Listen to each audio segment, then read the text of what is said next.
Hey, what's up everyone? I'm Colby from Sanitarium Productions. We're back again with another G.I. Joe action figure review. In this episode, we're taking a look at the very last figure from the G.I. Joe Club exclusive line, Final 12. This is figure 12 out of 12. This is Coils of Doom. Pretty cool looking. I really like this particular artwork and the figure on a card here. It looks really great. This figure itself is actually from the Adventure Team line, not the traditional G.I. Joe line itself. So the Adventure Team itself kind of predates G.I. Joe by a little bit. And it does have some nice kind of throwbacks to that kind of pre-G.I. Joe release stuff here. We do have the Adventure Team logo up here at the top. And we've got this cool kind of retro Hasbro logo down here at the very bottom. Very nice looking. The card art on this guy looks really awesome. I really am digging this thing here. They have kind of reused the likeness from Cesspool and kind of changed him up a little bit, but we'll talk a little bit more about that a little bit later. Let's flip this guy over and take a look at the back of it. Standard, getting a little glare there, GIJoeClub.com. Up at the top here, we've got the numbering system here. Figure exclusive, 12 of 12. Again, the very last figure from the G.I. Joe Club offerings. This is the last one. So we get a pretty cool little backstory for the Adventure Team itself. We have a cool file card here for Coils of Doom. We'll let you all zoom in there and read that if you would like. Feel free to pause it right now. So this guy is a Mars mercenary. The bad guys, I'm assuming, from the Adventure Team. Again, I'm not very well versed at all with Adventure Team lore, so we're just going to move right past that. But I do like the way they have kind of incorporated some of the mythos from the Adventure Team into the G.I. Joe mythos as well. The whole Mars Industries and everything kind of as a carryover is a really nice touch. So anyways, let's go ahead and get this guy out of the package and start looking at him. Handy X-Acto knife here, slicing the card. Zoosh. I will say that I really do like the way this figure looks on the card. And I was very tempted to leave him that way, but I'm just going to have to pick up another one that is still on the card because it looks really awesome. I really do like the background on this one and the way it just works really well for me. So anyways, sliding this guy out, we get a cool shot of the actual card without the figure on there. Very nice. Cool red cobra there. Tossing it to the side though for the time being, and let's see what's in here with this guy. Do have a little bit of tape here holding some accessories in, so let's go ahead and slice that off and see what we have here. We have a large grenade launcher. Whoops. Grenade launcher. We have a cool shotgun, it looks like. Very nice.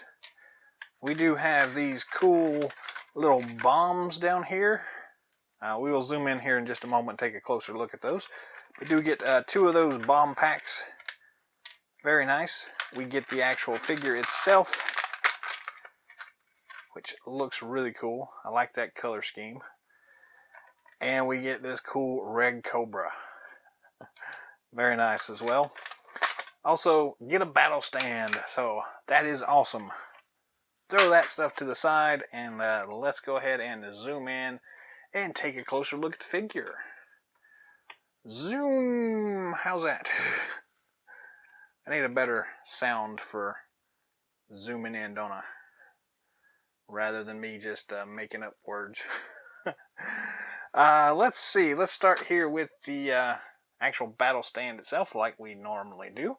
Got a nice raised Cobra emblem here on the top, 2 foot pegs, codename Coils of Doom on the front, standard 2007 copyright Hasbro. Pretty standard figure stand here, but always nice. It would have been nice if we maybe had the Mars logo on some of these instead of the Cobra one, but nitpicking there. Accessory time. Let's see here. We have up first this cool shotgun. Again, some really nice detail work. They've always done a really good job here putting these details in here at this scale.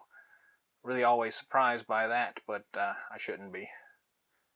I can't hold on to these things. In case y'all hadn't figured out, I'm usually looking through the viewfinder on this stupid camera. So it's kind of hard to hold on to things, look at the camera, and then do it that way. But that's what we got here. So cool shotgun anyways. I really do like the ammo clip there on the side. We also have this really cool grenade launcher looking thing. Very nice details on that as well. I'm always surprised they get things like these little rivets and things in there. So very nice though. I do like this one. This was a cool one. Nice non-removable canister there, but still very cool.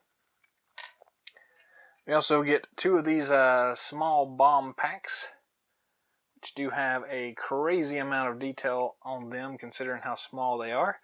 Nice little red wires going over everything. Kind of hard to get in here real close to see that, but pretty cool. Do have a little attachment point there because these were kind of reused from some other figures that you could actually attach this to their web gear. So anyways, we get two of those. They are the exact same ones, so but nice to have these little bomb packs.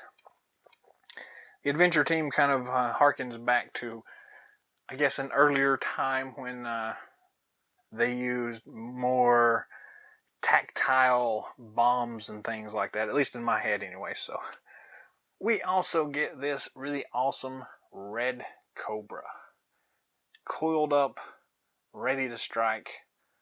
This thing has some really awesome detail work on it. We've seen this Cobra with some other figures in the past, and it still always just amazes me though.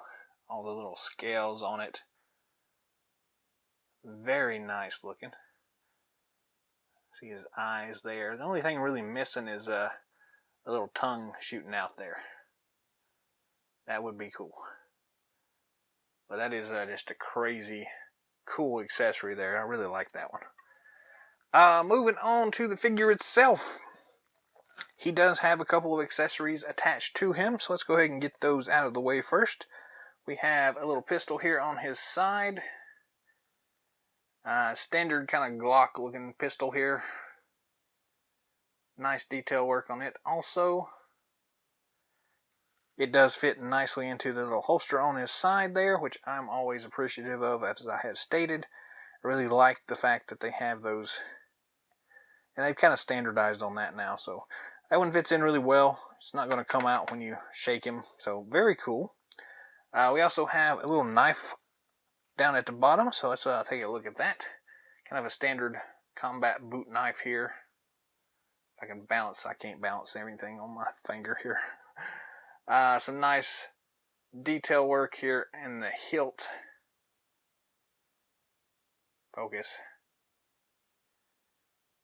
Focus. Focus. He ain't gonna cooperate this time. There we go. Focused. Nice detail work in the hilt, but beyond that is kind of a basic knife there. But again, fits in his sheath there on his boot very nicely. You're not going to lose it or anything like that. So very cool. And that's all the accessories we actually get here. So let's take a look at the figure itself. Very nice looking figure here. Again, they've used the same head sculpt as we've seen from Cesspool originally with some new color scheme. So I've always really liked that. It just looks crazy. That big scar on his face there. Looks pretty good though in this color scheme here. The orange and gray. Nice vest here. Some nice details on it. The Mars logo, I'm guessing, right there. Some really cool detail work on his zippers and things like that. Nice detail work on the clothing here. Not a lot going on the back side. Some cool stuff on his boots. We've seen this same sculpt used for a lot of things, but some cool little accessories there. Cool pouches. Just all around nice detail work on this thing. Looks really awesome. Again, taking a look a little bit at that holster there. It's got some nice detail work in it as well. So yeah, this is a cool looking figure here. I'll come back to something here. I'm going to put a pin in that, but figure-wise. Articulation-wise, the head spins to right there and to right all the way around that way. And you can kind of get it to go. There we go, 360 degrees. That little collar does kind of get in the way a little bit, but only if you go that direction. You can get it to go the other direction very easily. No up and down motion. No head tilt either, so just regular 360. So not that big a deal, but just something to be noticed, I guess. Standard ball and swivel at the shoulder joint here. The vest thing kind of gets in the way a little bit, but not too bad. Standard ball and swivel here at the elbow, and we get a standard, looks like, nope, actually, we do have a twist and a rocker. It's a side-to-side one, that's why it kind of threw me. But nice wrist articulation also. Standard waist chest twist here. Move the arm back so we can get this in focus. Pretty good ab crunch as well, so very nice there. That pistol is kind of sliding out a little bit, but I think I hit it. Standard T-hooks at the hips and the waist. Full front motion. Full backward motion. Really good side to side as well, so very nice there.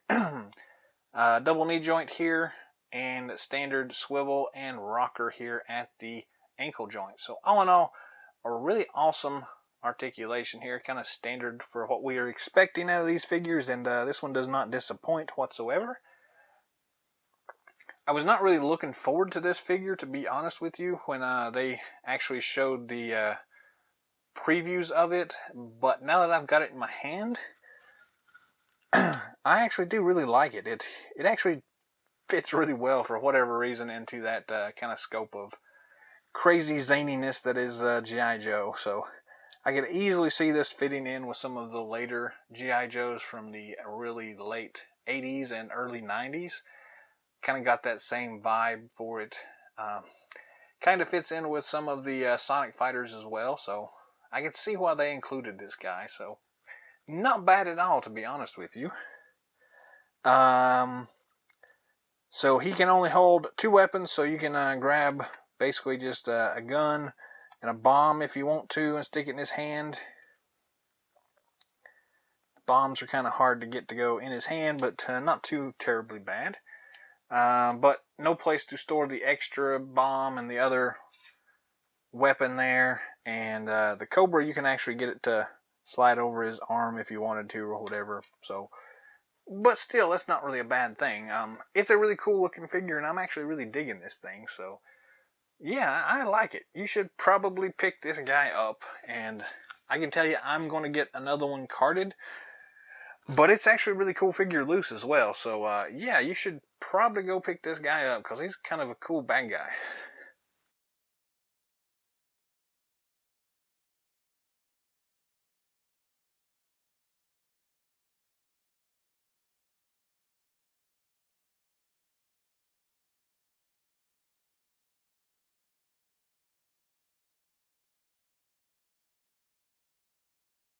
Now that's all the time we've got for today, so thanks for watching. If you haven't already, feel free to subscribe to the channel.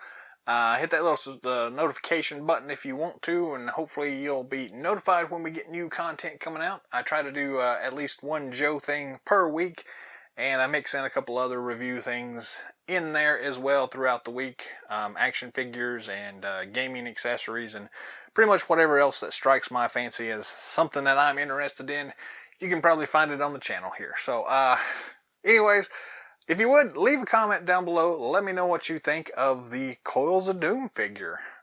For you folks out there who are more versed in the Adventure Team lore than I am, you know, what's something memorable about the character that you think that the rest of us need to know? And just in general about the Adventure Team itself. If you have something pressing that you want us to know about, let us know that in the comments section. That's exactly what it's there for. Until next time, Yo-Jo!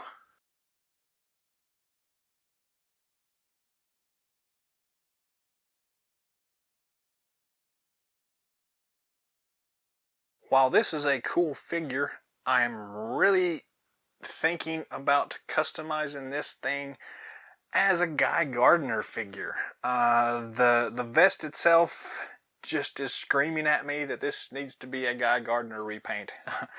I guess it's something to do with the green there, but I really think this would be a great custom here. So I'm probably going to grab another one of these figures to try that and see what it looks like.